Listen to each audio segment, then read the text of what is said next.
Hello friends, தினம் ஒரு சிறுகதை தொகுப்பில் இன்றைக்கி நம்ம என்ன கதை பார்க்க போகிறோன்னா, மன்னிப்பும் கருணையும். வாங்க ஃப்ரெண்ட்ஸ், கதைக்குள்ளே போகலாம். ஒரு ஊரில் மன்னர் ஒருவர் வாழ்ந்து வந்தார். அவருக்கு வேட்டையாடுவதில் அதிக இன்பம். அவர் தமது ஆயுதங்களுடன் காட்டில் கொடிய மிருகங்களை வேட்டையாடிவிட்டு நகருக்கு எல்லையில் உள்ள கோயில் மரத்தின் நிழலில் சிறிது நேரம் ஓய்வாக உறங்கிக் கொண்டிருந்தார். திடீரென்று எங்கிருந்தோ ஒரு கல் மன்னரை காயப்படுத்தி அவர் தூக்கத்தை கழித்தது. சுற்றியிருந்த காவலர்கள் நாலா பக்கமும் சென்று ஒரு நடுத்தர வயது பெண்ணை பிடித்து அழைத்து மன்னர் முன்னிறுத்தினார்கள்.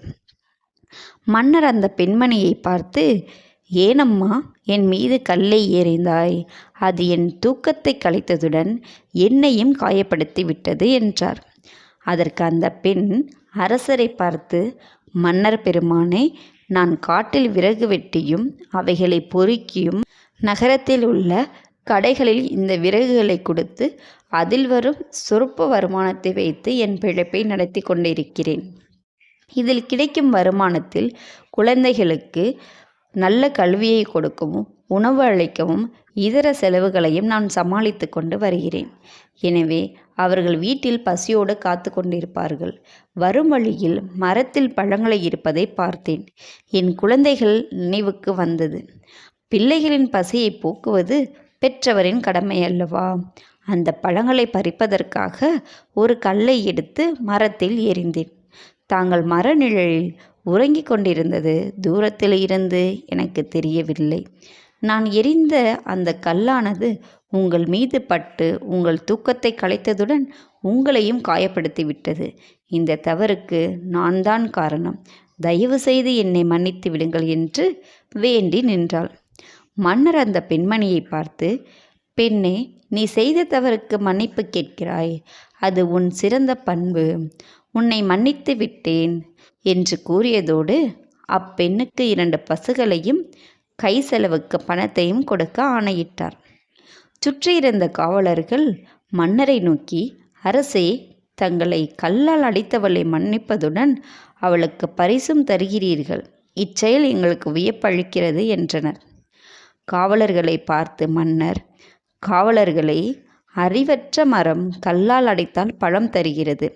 அவ்வாறு இருக்க அறிவுள்ள நாம் எப்படி நடந்து கொள்ள வேண்டும்? மேலும் அவள் வேண்டுமென்று என்னை கல்லால் அடிக்கவில்லை. பழங்களை உதிர்க்கவே கல்லால் அடைத்தாள்.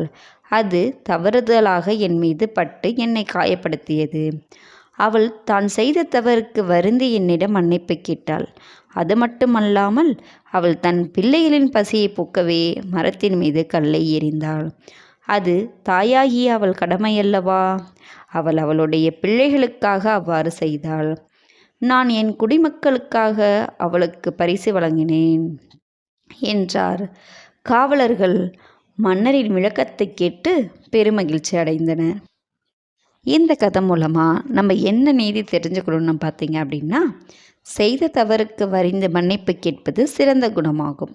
எனவே நாம் தெரியாமல் தவறு செய்திருந்தாலும் கூட உரியவரிடம் மன்னிப்பு கேட்டு பழக வேண்டும்.